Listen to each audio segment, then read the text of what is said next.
Assalamualaikum warahmatullahi wabarakatuh. Hai teman-teman, bertemu lagi di channel Kang Fuad ST. Kali ini saya ingin berbagi tentang bagaimana cara mengisi tugas di LMS. Tentunya Bapak dan Ibu angkatan 2 dan 3 pada PPG Daljab tahun 2001 ini bertanya, bagaimana sih cara ngisinya? Terus apa saja tugas-tugasnya? Di sini butuh pengetahuan supaya nanti ketika Bapak dan Ibu melakukan PPG sudah tidak aneh lagi dan sudah paham, oh ternyata tugasnya ini dan caranya begini. Oke, kita langsung saja ya. Di sini saya akan memberikan step by stepnya. Apa saja sih yang ada di LMS itu dan bagaimana cara mengikutinya. Ya, kita lihat di sini. Yang pertama adalah pendahuluan, kemudian pendahuluan materi, perancang pembelajaran, dan uji komprehensif, serta praktik pembelajaran. Di sini yang terakhir. Kemudian di pendahuluan isinya apa saja? Kita lihat di sini. Ini ada alur pembelajaran program PPG dalam jabatan. Yang pertama adalah pendahuluan materi, pengembangan perangkat pembelajaran, uji komprehensif, dan PPL di sekolah asal. Nah, di sini sebelum Bapak dan Ibu mahasiswa dalam PPG ini akan diberikan panduan dulu dalam hal bagaimana cara mengikuti PPG ini. Silakan ikuti Vkon yang nanti dibimbing ada dosen di sini bersama seluruh mahasiswa. Kemudian di sini ada pendahuluan, checklist aja langsung. Setelah itu baru akan aktif untuk pendalaman materinya. Di dalam pendalaman materi nanti Bapak dan Ibu harus download dulu materinya. Materi di sini yang harus Bapak Ibu download. Di antaranya apa saja? Yang pertama adalah tentang profesional. Kemudian ada pedagogik dan terakhir adalah LK. Di sini adalah lembar kerja yang nantinya harus diisi oleh peserta PPG. Di pendalaman materi nanti ada bimbingan orientasi pembelajaran yang dibimbing oleh dosen. Di sini biasanya terjadwal pada masing-masing LPTK. Kemudian di sini ada tugas untuk mengunggah hasil analisis materi. Di sini ketika Bapak dan Ibu melakukan Gmail, nanti di sini akan aktif. Nah, di sini akan di checklist. Kemudian setelah Bapak dan Ibu mengunggah atau mengupload hasil tugas atau hasil analisis materinya, ini akan secara otomatis akan terchecklist dengan sendirinya. Begitupun melakukan diskusi bersama dosen dan peserta lainnya. Di sini nanti bisa di checklist. Ini harus manual. Yang kalau penuh seperti ini, checklistnya manual. Kalau yang putus-putus ini secara otomatis oleh sistem checklistnya. Ya, paham ya? Kemudian di sini ada ini ya. Yang pertama dulu ada analisis materi ajar bidang studi. Isinya apa saja?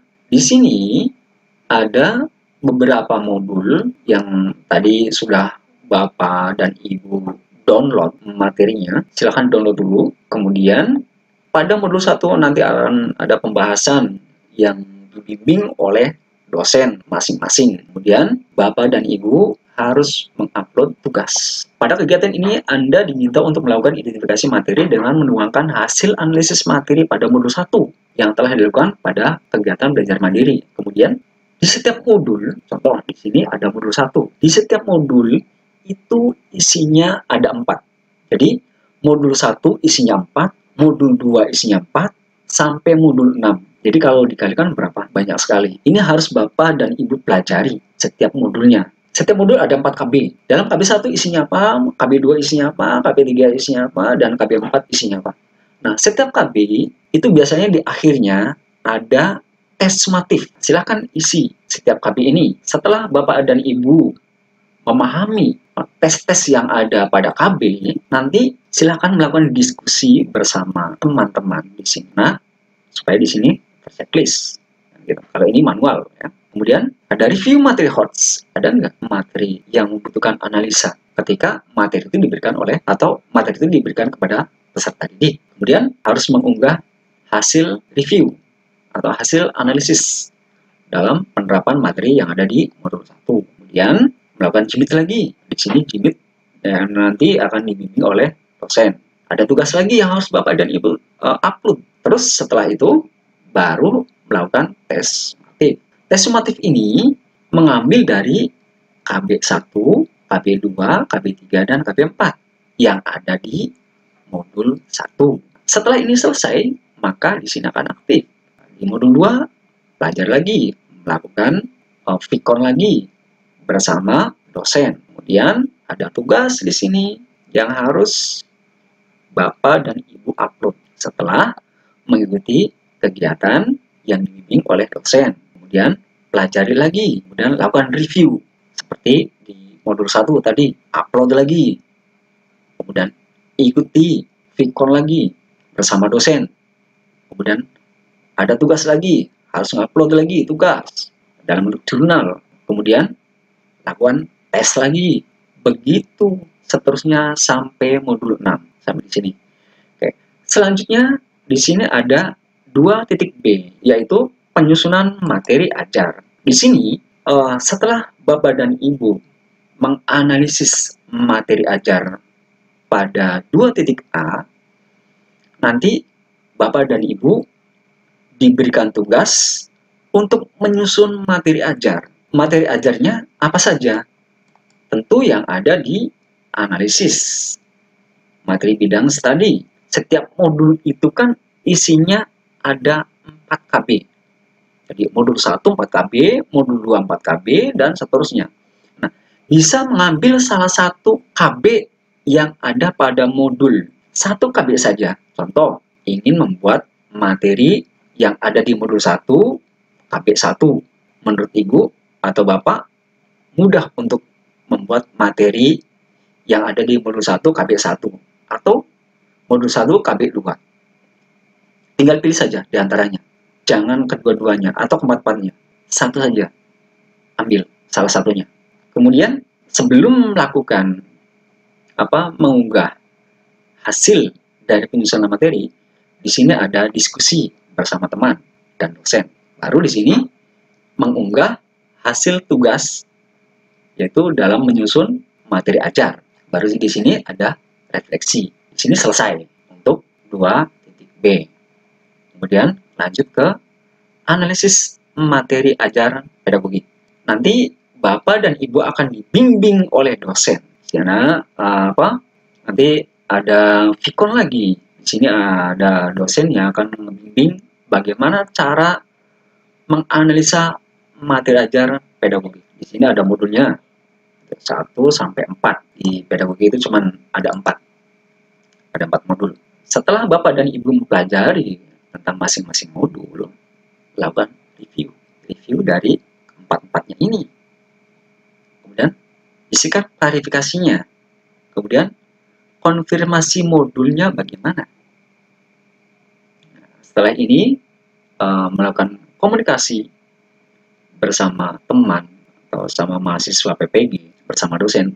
Nanti akan ada pertemuan berikutnya yang akan dibimbing oleh dosen kembali. Kemudian di sini setelah melakukan bimbingan oleh dosen, ada identifikasi masalah kesulitan belajar temukan. Nah, di sini udah modul 2 ya. Tadi modul 1 pembahasannya. Sekarang pembahasan tentang modul 2. Jadi ada nggak atau ada tidak masalah kesulitan belajar ketika Bapak dan Ibu memberikan materi itu kepada siswa? Kalau ada, ungkapkan di sini, bahas bersama teman-teman. Setelah di sini diisi, maka akan ada pertemuan berikutnya atau bimbingan bersama dosen lagi. Pada kegiatan ini, saudara akan memperoleh penguatan terkait dengan kesulitan belajar peserta didik dan model-model pembelajaran inovatif.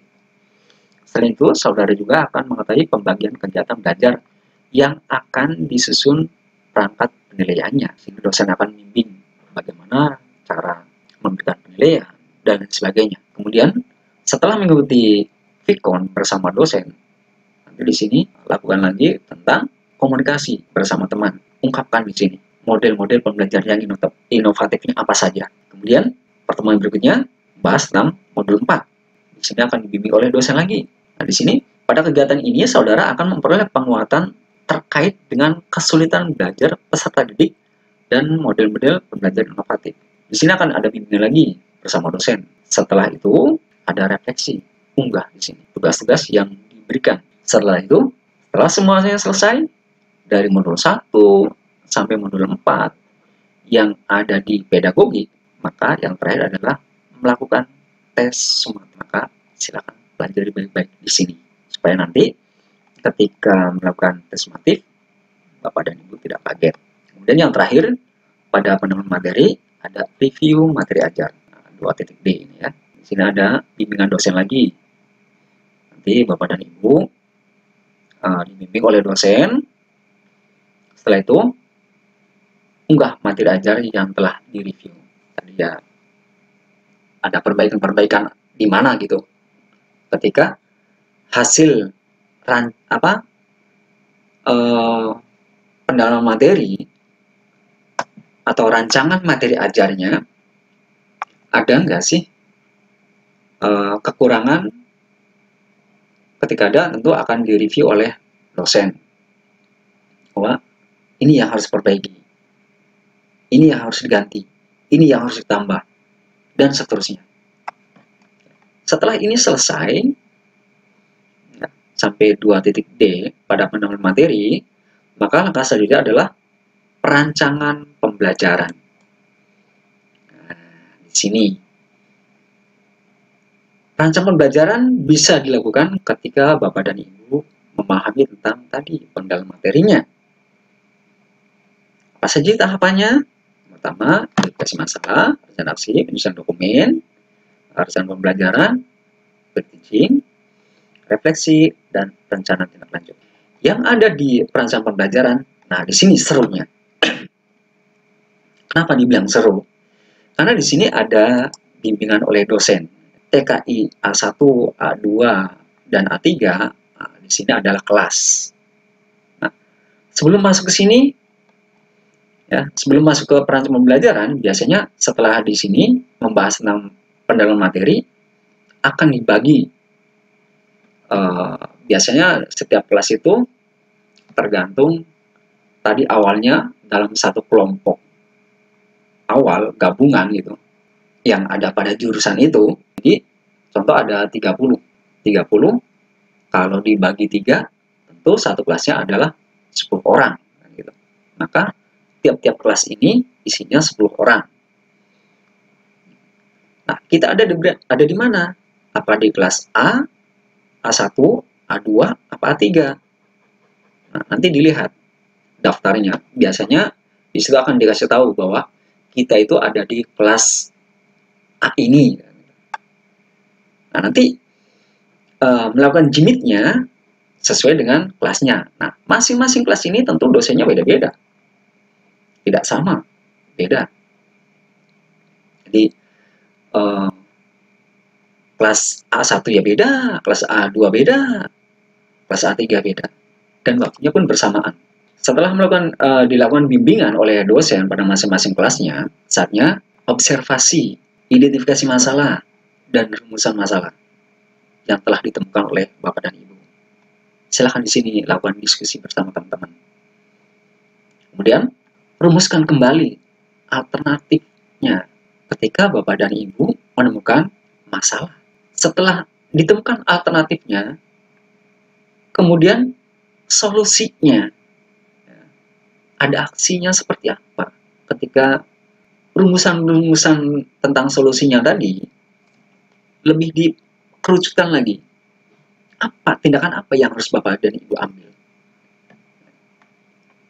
Nah, setelah di sini melakukan diskusi, 3 kali diskusinya, maka yang terakhir adalah unggah hasil identifikasi masalah dan rencana aksi yang telah ditemukan beserta solusi-solusinya. Silakan unggah di sini. Kemudian di sini penyusunan dokumen rancangan pembelajaran. Di sini akan ada bimbingan lagi oleh dosen. Tentu sesuai dengan kelasnya tadi. Ya. Di sini ada beberapa kali pertemuan. Di sini agak panjang. 14 hari. Lumayan. Ya. Setiap hari kita ketemu dengan dosen. Dibimbing oleh dosen tentang bagaimana cara menyusun dokumen pembelajaran yang baik. Sehingga kita benar-benar paham cara merancang dokumen-dokumen apa saja yang akan dibuat. Dokumen-dokumen yang akan dibuat oleh Bapak dan Ibu itu diantaranya, pertama, RPP. Yang kedua, materi ajarnya seperti apa. Kemudian yang ketiga, media ajarnya seperti apa.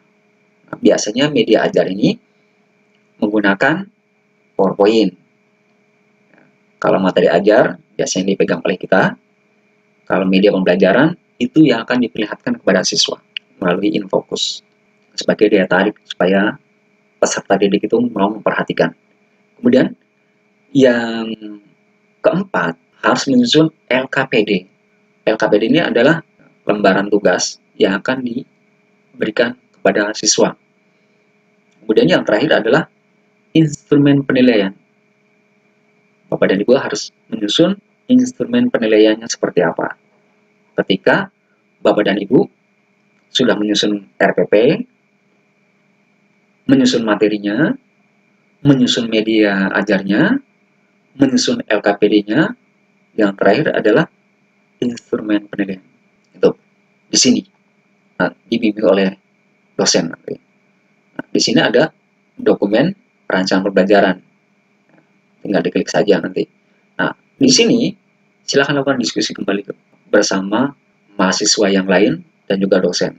Setelah yakin di sini diperlihatkan kepada dosen dan lain sebagainya, baru Bapak dan Ibu unggah hasil rancangan-rancangan tadi yang kelima tadi. Itu RPP, materi ajar, media ajar, LKPD, dan lembar penilaian. Upload semuanya di sini. Berapa yang dibuat RPP-nya? 3. Jadi, satu rancangan isinya 5. Ada 3 RPP.